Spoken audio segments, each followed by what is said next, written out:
Surprise! Surprise! I told you I might come back with another video. So, little bit of backstory on this. There's a relatively newish channel out there called Cinema Therapy. And I've been watching it a lot lately. And I really like it because it's two people. Well, one of them makes films, and the other one is a therapist, and they're like really close friends, and their families are friends and stuff like that. So, but yeah, they watch movies, or they watch clips of movies, basically. And, well, I think they watched the whole movie, because there is, on their, like, Patreon or whatever, there is a place where you can go to watch the whole thing, and, like, unedited and all that, which should be kind of interesting. But anyway, so it's like these two families are friends, and they all work together to, and like I said, one of them's a therapist, the other one makes movies, and so they both love movies, and so they sit together and they do they go over like real problems that the characters in these movies face. And I just got done watching their analysis of the Joker, the most recent one, the one with I never say his name right. Joaquin Phoenix? Is that who it is? But yeah, the one where it shows that he had issues before he became the Joker, and what that's all about and everything. So I was watching it. Oh, hang on, I gotta plug in my computer. Yeah. But yeah, but the really cool thing is, it kind of got me thinking, because, well, like, I like the sympathetic villain angles in movies if it's done well. And, like, I'm pretty sure they're coming out with a new movie that's like the origin story of Cruella de Vil, which I'm curious to see. Because, like I said, it can be done really, really well, or it can be done really poorly. So I'm curious to see how Cruella turns out. But it was funny because I got into the end of the video, and my mind started going, and I was like, and I started thinking about Cruella, and then I was like,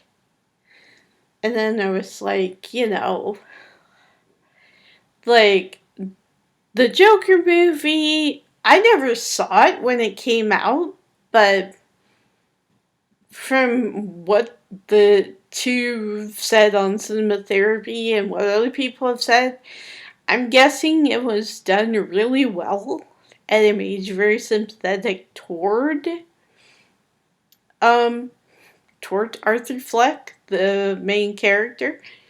And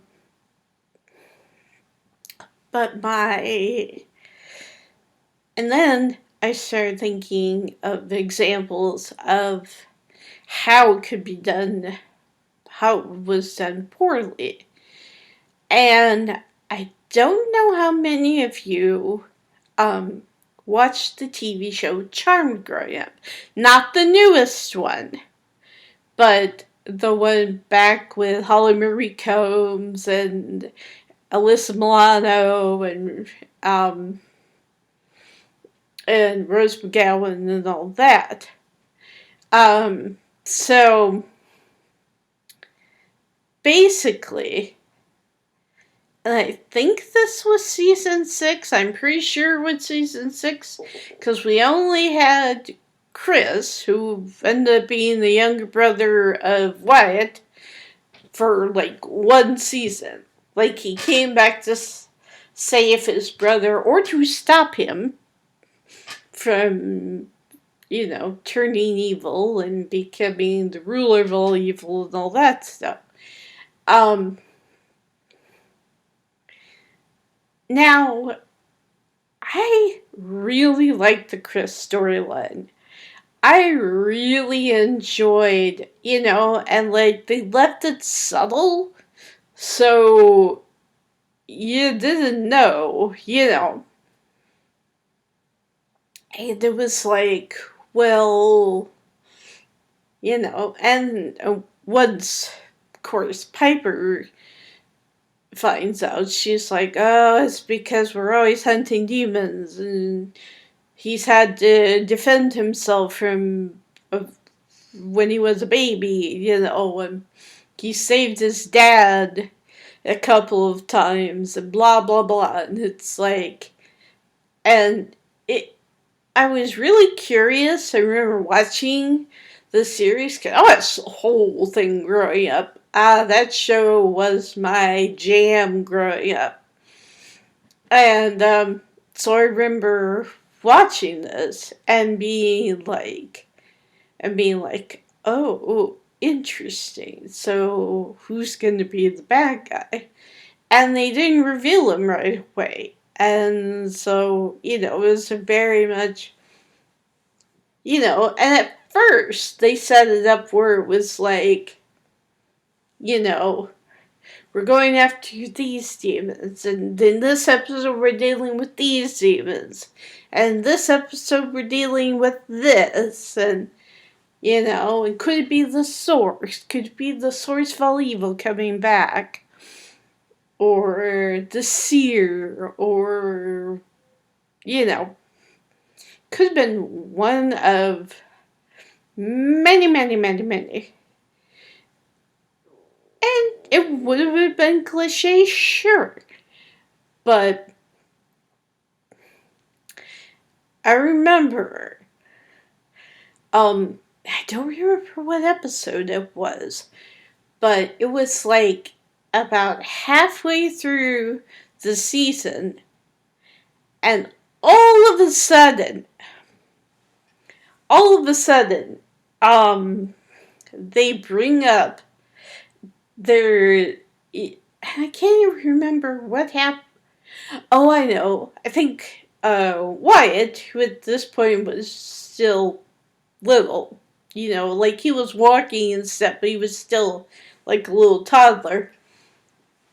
I think Wyatt had orbed home, like they were out doing something, and Wyatt just all of a sudden was like, I'm going home, bye mom, and then being at the bottom of the stairs, and then all of a sudden this door appears. Can you remember the iconic staircase and everything that led up to the second floor and then the attic and all that? All of a sudden this door appears in the wall of the manor, which we'd never seen before. And then all of a sudden there was this door, and Leo all of a sudden was like, oh yeah, I forgot to tell you, or something. I couldn't remember, but they came up with like some lame excuse why Leo had never told them that there was a magic school attached to their, in their house. And it was so weird. It was like an alternate dimension. They walked through the door, and all of a sudden they were in this school, and everybody was wearing like the long black graduation type robes, and they're, and well, I don't remember what year this was, but I believe that they were trying to capitalize on the Harry Potter movies. Because it was very Harry Potter-ish. But I don't believe they had like houses, and they had like colors representing the houses. It was probably a little too close to J.K. Rowling coming after them and being like, "No, this is mine. You cannot have it." But yeah. So I remember them going through, and Piper just being like her usual, "What the? Why did I not know about this?" And then Leo runs into a fellow elder who went by the name of Gideon. And so, and even then it took a while. I didn't realize, I still didn't think this was, I thought this was kind of going to be like a one-off. Oh, the magic schools appeared in this reality and they need help going back, or something like that. But it turned into a whole thing. Even Paige became a teacher for a while at this magic school. Anyway, Gideon was an elder, and for some reason he wasn't in heaven or wherever was the elders hung out, in the sky somewhere. And he was like, and for some reason he was running this magic school. And so he was like, okay, and I can't remember his reaction when he found out, but like to start out with, Gideon was fine. There was no indication that there was anything wrong. Other than the fact that he kind of looked at Wyatt like he was a little afraid of him. But it wasn't like spelled out or anything at that point. It was still very much up in the air, who's going to harm Wyatt, who's going to do this. And so, if I remember right,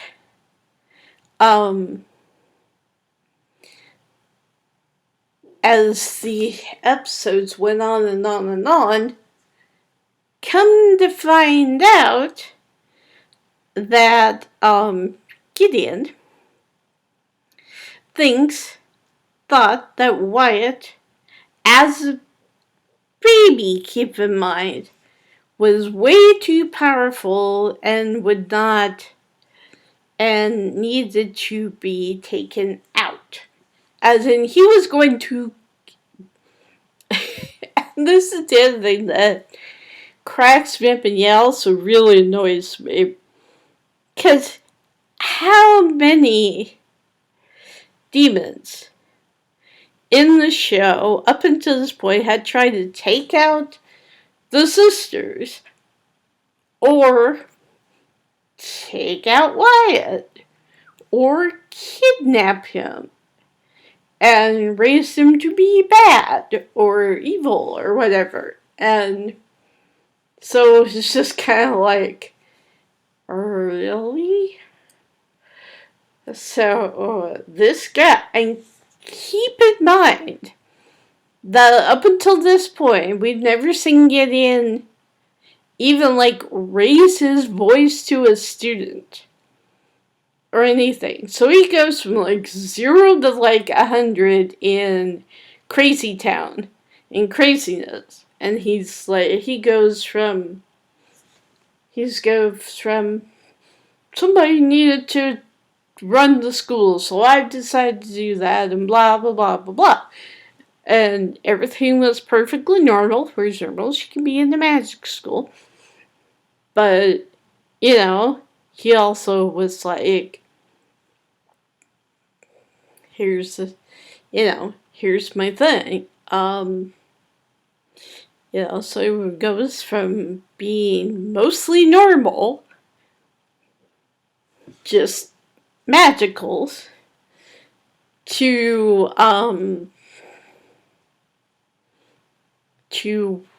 Wyatt must go. Wyatt must go. Wyatt must die, basically. And so it was just like, and they got so cliche-ish. I mean, here's one of the things.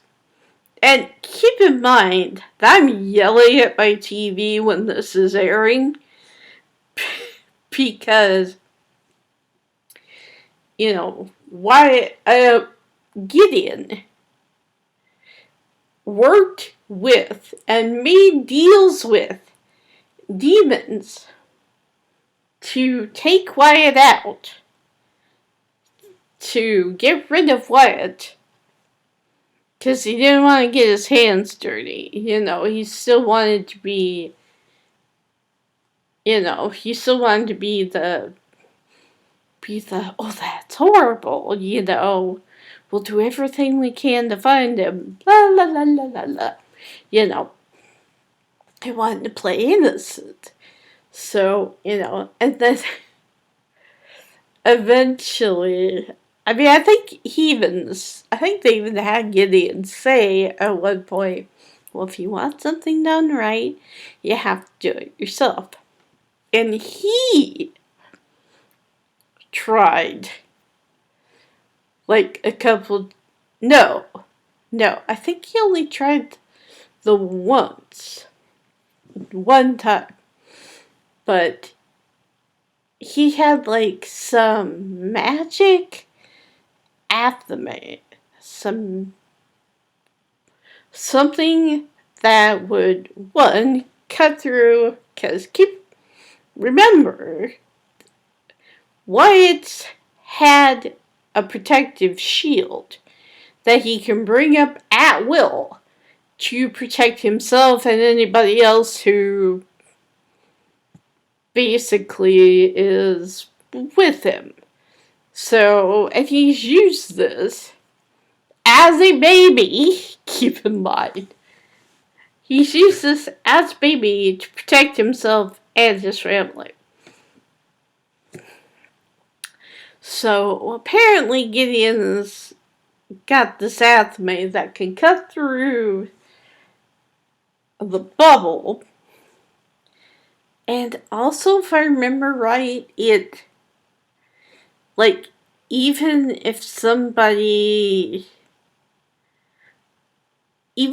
like, Leo, who was White Liar, who could heal up to, he could heal mortal wounds if he got there fast enough. So, but he basically, was like, this athame won't allow Leo or anybody to heal him, and it'll cut through his little shield. And so he's like, oh no, But still, I'm expecting this to fail because so many other demonic, things have failed in the past.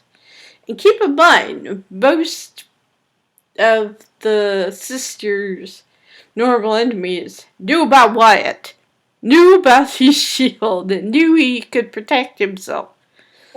So why hadn't this been thought of before? But anyway, so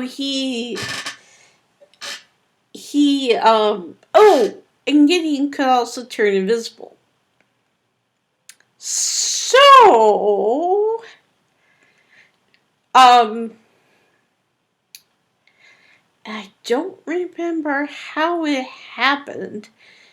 Oh, except for something happened, and I don't remember if the family found out about Gideon or what. But I do remember they had to. Oh! I know what happened. Because at this point, Piper was hugely pregnant with Chris. And she had to go to the hospital because she was in labor. So everybody was like, we'll go to the hospital. And Phoebe and Paige had to do something, I think. And so Chris had to stay behind by himself. Dumb idea. And at this point, they knew somebody was after Wyatt. I just can't remember if they knew it was Gideon or not. But yeah, so everybody was off doing their thing. Piper was giving birth, blah, blah, blah, blah, blah. And, oh gosh. And of course, what happens? Gideon shows up, tries to cut through Wyatt's bubble. Chris fights him, but ends up getting stabbed with the this wound can't be healed aspect. So Chris is lying on the floor by Wyatt, who's still in his shield. He's like, you know. And eventually, I think Leo finds him. Leo, orbs home for some reason and finds him. And Chris, well, we don't know what happened. And I remember I was part of this Drew Fuller fan forum because, let me tell you, at the time I was single and Drew Fuller was very good looking. I'd have no shame in admitting that. But, so he was like, so he and Paige somehow got home, found Chris. Chris managed to tell him it's Gideon. He's after what he thinks is too powerful. You've got to save him. You've got to save him. By saving him, you save me. And then I'm not sure if because it wasn't spelled out. It was like he kind of passed out and like he was dying, but I don't know if he died. And then he faded away, because he faded away back to his own timeline. That's what a lot of us were thinking in the forum, was that he faded. He did what he set out to do. He did his best to protect his brother and stop him from turning evil. And somewhere in that, and I know what happened, because after Gideon stabbed Chris, he went to stab Wyatt, and Wyatt was like, nope, I'm out, and ordered out, because he had Leo. He had that ability from his father, from Leo. So I remember um it was just I don't know. It was good, but it was also just really like why? Like why Gideon? And it got really weird. Like there was this one episode before that where Gideon had made this deal with this demonic group and they had a reality show down in the underworld where where it was like where they were watching where all the demons in the underworld were at like the sports bar kind of thing, and they were watching the demons try and defeat the charmed ones and everything. It was like they were taking bets and all that kind of stuff. And it just alternated between really silly and dumb to really serious. Even the episode where like Chris died, it was like, or went back to his time. It was like it alternated between really silly to being really serious, and it was just like okay. I mean, they even had the trope where um before this episode, I don't remember what episode it was, but Gideon had like a right hand man um who was in on the plan to kill Wyatt, but he didn't really want anything to do with it. He was just kind of an exposition device, you know. It's like Gideon would talk to this guy about, okay, this is what I planned, or why isn't this working, or whatever, so that the audience, we in the audience, would know what was going on. And so he was just very. And even had the dumb trope where the right hand guy was like, it had gone to the point where the charmed ones were either had been hurt or were going to be hurt. And so this guy decided that he had enough and he was going to stand up to get in, and he was going to be like, no, this is wrong and I'm not going to let you do this. Did I mention that this happened alone in Gideon's office with no witnesses? 2 guesses what happened. Yeah. Gideon killed him. Gideon was like, I'm sorry, old friend, but I can't let you tell them the truth. And he vanquished him. And I was just like, that's not good, you know. So, like, I guess that's why I'm so curious about the Cruella movie. Or that's why this newest Joker movie kind of piqued my interest. Because, I mean, Arthur Fleck, who became the Joker, had a very rough life. But yet there were some times of happiness. And it was kind of interesting having a therapist take a look at it, because he was very much like, this is, here are his symptoms. This is what I'm possibly diagnosing him with. And they kind of thought he was bipolar, maybe. Or had something else.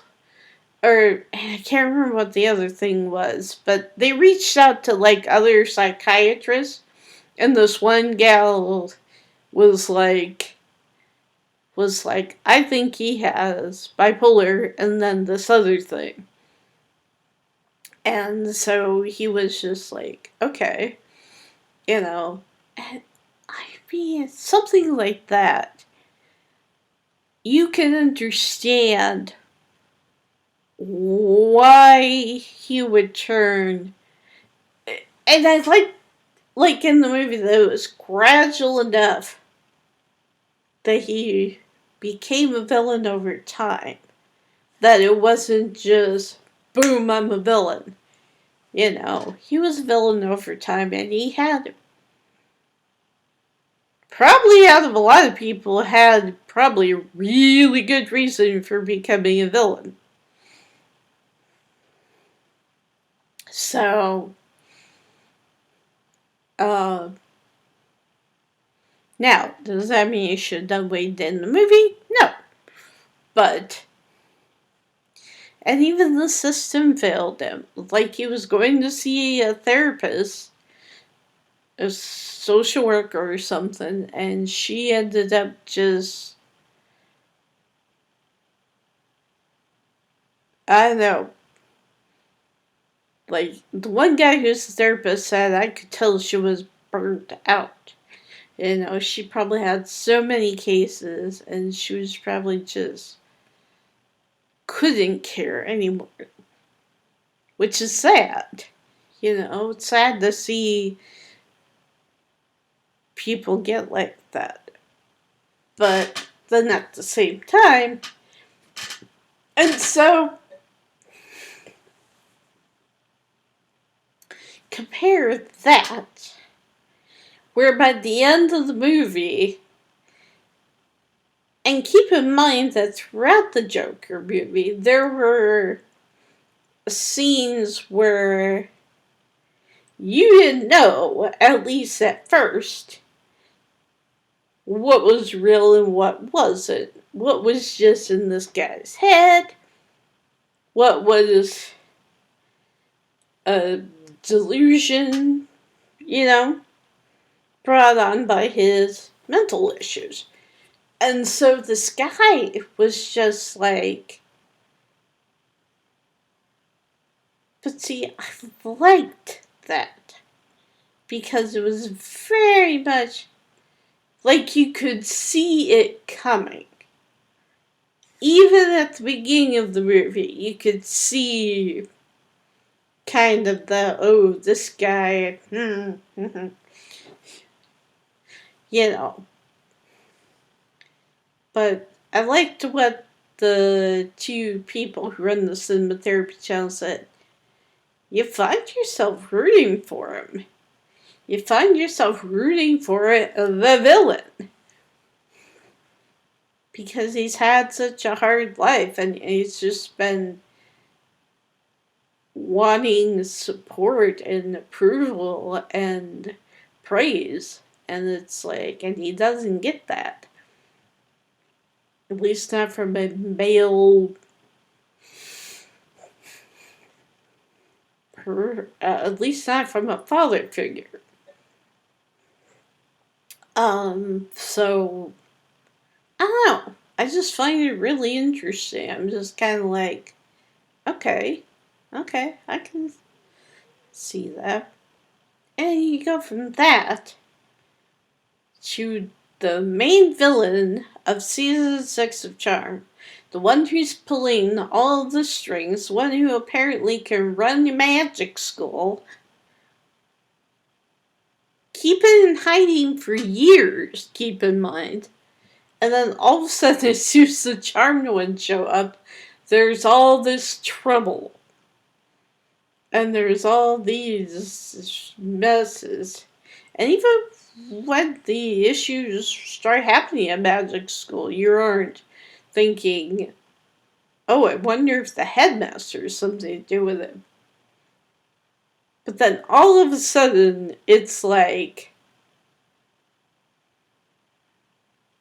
I remember finding out. I think we find out like a couple of episodes before Gideon actually implements his big plan, his I'm gonna do it myself kind of thing. And so he's like, up until that point, you're just like, well, he's just trying to run a magic school, trying to keep it out of the view of mortals, and, and I think his only issue at first was he kind of had the issue of he kind of saw the same way as a lot of the elders that Wyatt was too powerful and was just like, the son of a white liar and a witch. And keep in mind, in the Charmed universe, white liars and witches were not supposed to have magical offspring or have relationships or anything like that. So, and then Leo was like telling Piper, he actually went to the elders and, spoke for us. And Piper's looking at him like, why didn't I hear about this before? And so, when it comes out that he's the one behind all these demon attacks, it just didn't make sense. Number one, he's not only putting the charmed ones in danger, he's putting his school in danger. The students and the faculty of his school are in danger because of this. And yet he doesn't back off. He keeps going and going until finally he's like Thanos, He's like, nope, I'll do it myself. And I remember just being like struck down when because they didn't hold back. They showed Gideon stabbing Chris and all of that, and then going after Wyatt, and it was like, well, and I think what happened was between Big Chris and between, I think they figured out before Gideon killed Chris. Because I seem to remember something about Leo and Chris talking about the fact that, because for, ever since Chris came out with the truth that he'd been there to either save Wyatt or stop Wyatt from turning evil. And I remember him and Leo talking and being like, well, of course that's why. That would make perfect sense why he turned evil. Because apparently in the alternate future or the alternate timeline or however you want to think about it, nobody was there. Big Chris wasn't there. They didn't know about Gideon. So Gideon. So also I don't know if Baby Wyatt would have been left alone. But considering that Gideon had an invisibility cloak, yes, they about called it that. And all this other stuff. And so apparently in the first timeline,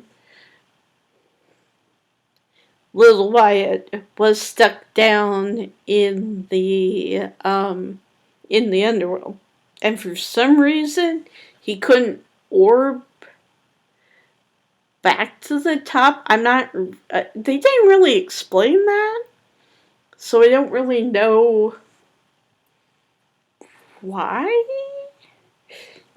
He had no problems orbiting down there. So, why he couldn't orb back up, I don't know. And that was weird. Another weird thing. It's like, there's so many times Wyatt was seen as this perfect child who was, who had all these powers and could do all this stuff. And then there were other times it was just like, why couldn't he just orb back up to, at least even go to the top, get out of the underworld.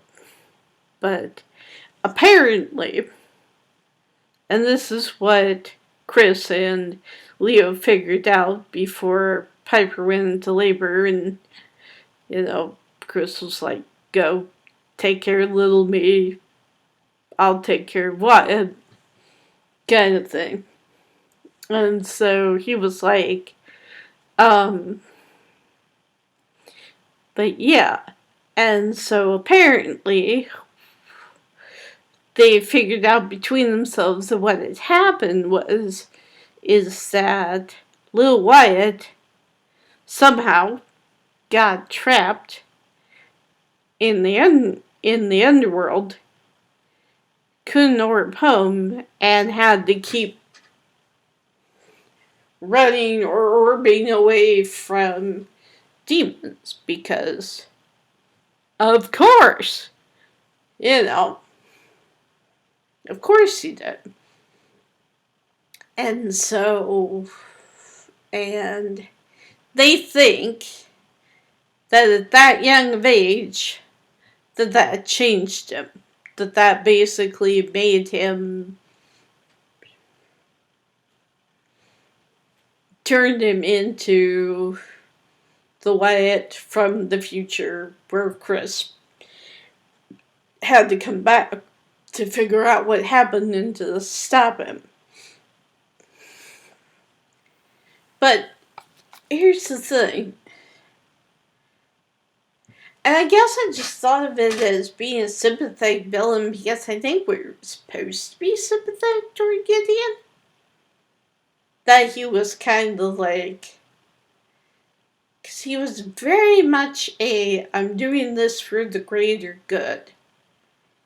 That's what he kept telling himself and the few people who he shared his plan with.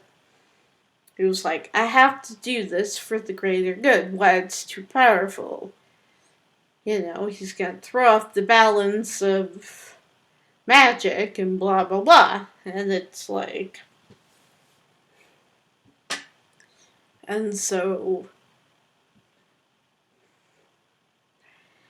And it's like I said, I think we're supposed to be sympathetic to him. But I didn't like him. I did not like him at all. I just thought it was really weird too how subtle, how it went from, oh, here's this character we haven't met. Oh, he's, running a magic school. He's a little, but, he's not, he's clearly not evil to, oh my god, he's after Wyatt. Oh my god, so that's why Wyatt turned evil.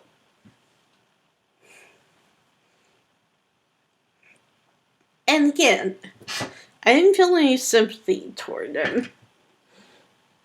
And like I said, I think we were supposed to. I think it was supposed to be like, see it from the view of the elders, who for several seasons before that were preventing Leo and Piper from even dating. They're preventing them from being married. Until eventually all of a sudden it was like, okay, y'all can get married. Y'all can do this, blah, blah, blah. And then they had Wyatt. And then they had Chris. And by the time Chris rolled around, it was like the elders were all perfectly fine with it. Except for when they weren't. And that's a whole other can of beans to open up at some point. But yeah, I don't know. It just got me thinking, the whole Joker review / therapy session. It just got me thinking about, well, why would, because I could see being sympathetic to Arthur Fleck. I could see being sympathetic where the Joker would have how he turned into the Joker. Whereas with Gideon, it was just like, new character we haven't seen. Instead of, they had so many enemies that they could have brought back, or, or something. They could have brought him back, they could have brought back other demons, they could have brought back the source. Matter of fact, they did later on. They had a female demon kidnap Wyatt and take him and bring back the source of all evil so they could be, and I kid you not, a family. And I'm like, I thought demons weren't supposed to feel emotion? But anyway, so I just thought that was weird. And it just snapped into my brain all of a sudden. I was like, oh yeah, I remember that whole Gideon thing and how we're supposed to be like sympathetic to him, but they didn't set it up. They didn't like set him up as being the villain until like about halfway through the season. And then all of a sudden it was like the big reveal. Yes, I'm behind Wyatt being, or I think it was his right hand man before he offed him. He was like, he came into Gideon's office while they were alone and was like, what are you going to do? That didn't work. And now they know. And now they know something's up. They know somebody's trying to get to Wyatt. And Gideon was like, we have to continue on. It's for the greater good. And it's like, really? This guy is a main villain? Anyway. But yeah, so it was funny because I was just thinking to myself, all of a sudden I was like, wait a minute, I should make a video about this. So I hope you guys enjoyed my little ramblings on. I don't know when I'm going to get to post another video. This is my last night in the house by myself for a while at least. I will be doing my best to record another video once I have more thoughts. I may even download YouTube onto my new phone and see what comes up. There. I will let you guys know. Again, follow me on Twitter. It is under the name Julie Masson, which is my married name. And just just let Yeah, Julie Massam at Julie Massam 1, and that's all one word. So, but yeah, follow me on Twitter, and I don't post there as often as I should, but I do like a lot of stuff. So, but I'm also trying to post there more often. So, let me know what you want me to talk about next. Let me know if you'd like me to talk in a little more depth about movies and TV shows and things like that.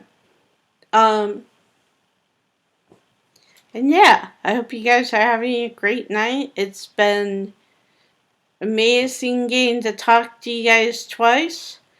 Um, in 2 days. And I love y'all. I'll talk to you later.